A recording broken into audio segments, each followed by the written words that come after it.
আমাদের তার কাছে দাবি থাকবে মিরপুরে একটা কুষ্টিয়াতে একটা কৃষি বিশ্ববিদ্যালয়ের প্রত্যাশা আমি তার কাছে করি। সে বলেছে, সে ওয়াদা করেছে যে আমি খালি ছাতিয়ার না, পুরা মিরপুর ভেড়ামারায় সন্ত্রাস এবং মাদক মুক্ত করব। না হয় ভোটের দিক অথবা হ্যাঁ ভোটের দিক, সেটা জনগণের প্রত্যাশা। আমরা চাই যাতে আগামীর বাংলাদেশ বিনির্মাণের জন্য এই বর্তমান যে নির্বাচন কমিশন সহ আন্ডারগ্রাউন্ড সহি আছে, সেটা আছে সন্ত্রাস আর মাদক। মাদক যতক্ষণ মুক্ত না হবে এই সমাজে কিচ্ছু হবে না। আমরা প্রত্যাশা করে, আমি দীর্ঘদিন জামাত ইসলাম করি, আমি জামাত সমর্থক। আমরা জামাতে আব্দুল গফুরি ভোট দেবো করছি। সে মেম্বার ছিল 2 বার, চেয়ারম্যান ছিল 3 বার এবং উপজেলা চেয়ারম্যান ছিল।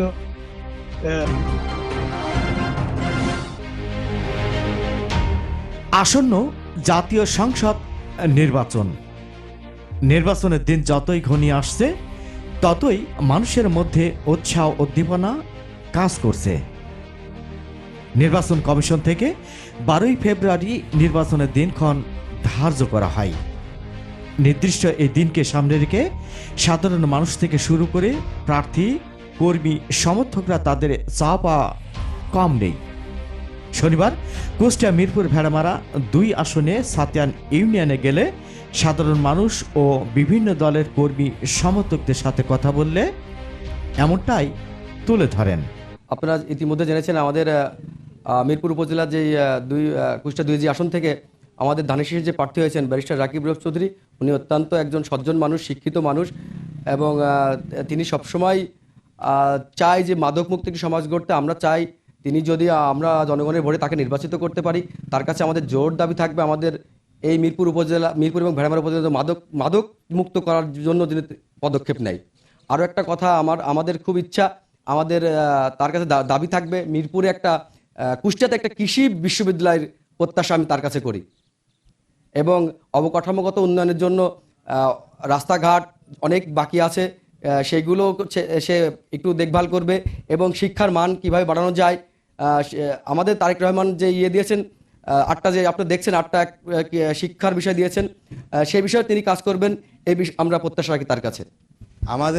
আমাদের মিরপুর ভেড়ামারা আসন থেকে যে মনোনয়ন পাইছে তাকে আমি অনেকবার বলেছি যে আমাদের ছাতিয়ান ইউনিয়নে মাদক সন্ত্রাস থাকবে না। সে বলেছে, সে ওয়াদা করেছে যে আমি খালি ছাতিয়ান না, পুরা মিরপুর ভেড়ামারায় সন্ত্রাস এবং মাদক মুক্ত করব। হ্যাঁ, বেশি চাওয়া মানে এই যুব সমাজ এই মাদকে একদম শেষ হয়ে গেল। যেহেতু সরকার প্রচার করছে, এদেশের মানুষ আমরা চাচ্ছি, জনসাধারণকে বলছি যে হ্যাঁ এবং না যে ভোট হবে, আপনারা সেই জনগণকে বোঝানোর চেষ্টা করছি যে আপনারা দেশের সার্বিক সরকার যেটা বোঝাতে চাচ্ছে আপনারা সেই পক্ষে থাকেন এবং জুলাই যে সনদ বাস্তবায়ন হওয়ার প্রক্রিয়াধীন আছে সেটা না ভোট এবং হ্যাঁ ভোটের মধ্যে দিয়েই বাস্তবায়ন হবে।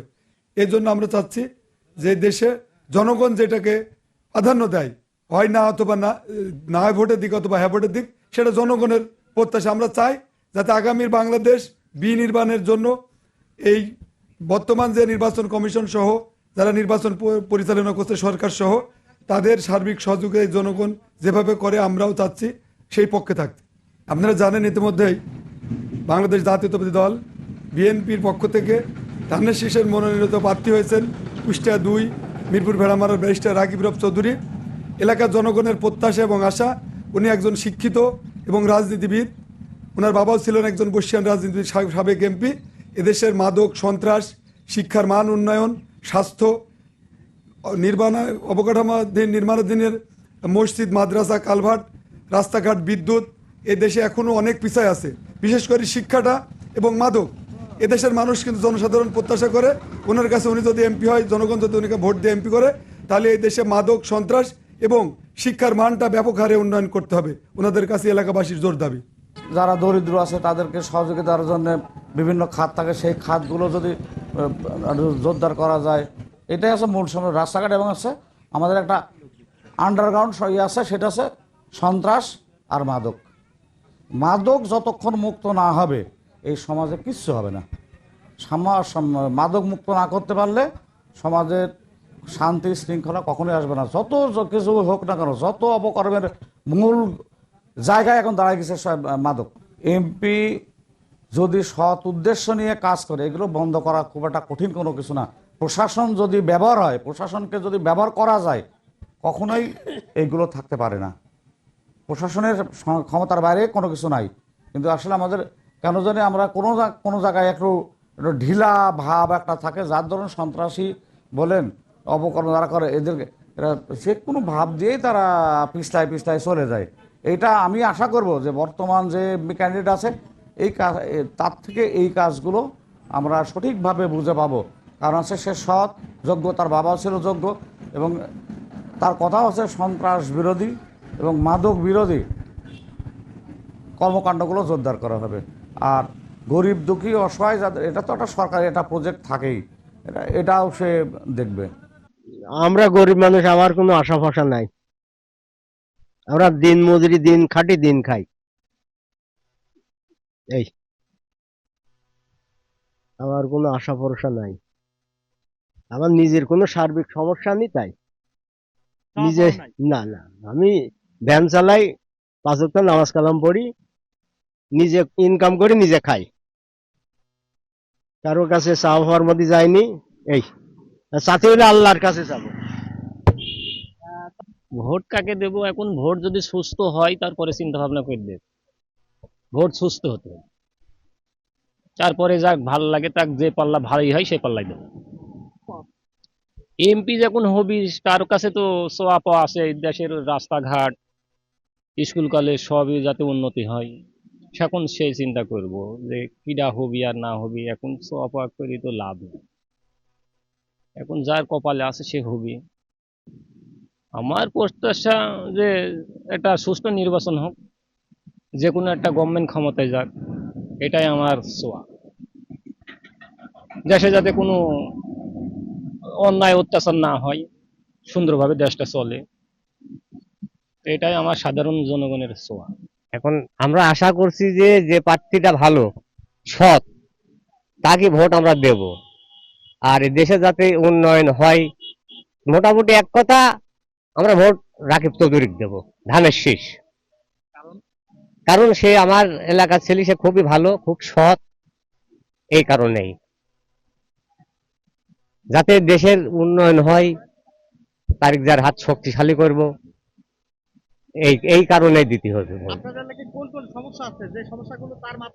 এখন আমার এলাকায় সমস্যা বলতে কারেন্ট, রোড সবই আমার এখন বর্তমান হেয়া আছে। কিছু কিছু জায়গা বাদ আছে, এইগুলা এরপরের হয়তো এমপি হলে বা তার কাছে এই দাবিগুলো করব। কিছু কিছু জায়গা বাদ আছে, সম্পূর্ণ জায়গা না, কিছু কিছু এলাকা বাদ আছে, এইগুলার দাবি তার কাছে আছে, আমার কাছে এই, তাছাড়া আমার আর কোনো দাবি নেই, আর কোনো সমস্যা আমার থাকবে না।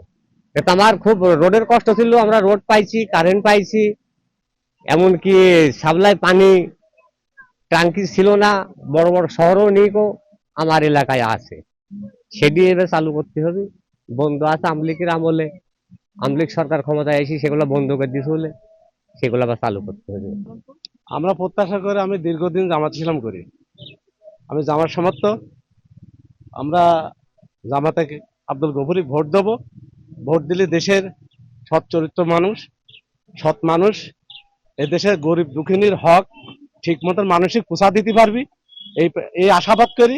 আমরা এই জমিনে আল্লাহর জন্য আল্লাহ দিন কায়েম হই, এটাই আমরা আশাবাদ করি। সে এবিডি 3 বার মেম্বার হয়েছিল, 2 বার চেয়ারম্যান উপজেলা হয়েছিল, তার একটা গমে আজ পর্যন্ত কোনদিন সে দুর্নীতি করেনি। এই কারণে তার পিছনে আমরা কাজ করি। আর মহান রব্বুল আলামিন তার অনুগত্য অনুকরণ করার জন্য আজকে আমরা এই পথে নামিয়েছি। জি, আমরা চাই কাঁধে কাঁধ মিলে সমাজে সবাই বসবাস করব, কারোর ভিতরে দুর্নীতি মানে অন্যায় নির্যাতিত অপীড়িত হবে না। আমরা সবাই কাঁধে কাঁধ মিলে সমাজে, হিন্দু মুসলমান খ্রিস্টান বৌদ্ধ, কাঁধে কাঁধে মিলে আমরা সমাজে বসবাস করব, এই হচ্ছে আমাদের আশাবাদ। আশা আছে, আমি জামাত ইসলাম করি এবং আমরা আব্দুল গফুরের পিছনে পরিশ্রম করছি। সে মেম্বার ছিল 2 বার, চেয়ারম্যান ছিল 3 বার, এবং উপজেলা চেয়ারম্যান ছিল 33 বছর সে প্রতিনিধি করেছে। তার ভিতরে তার কোনো দুর্নীতি নাই।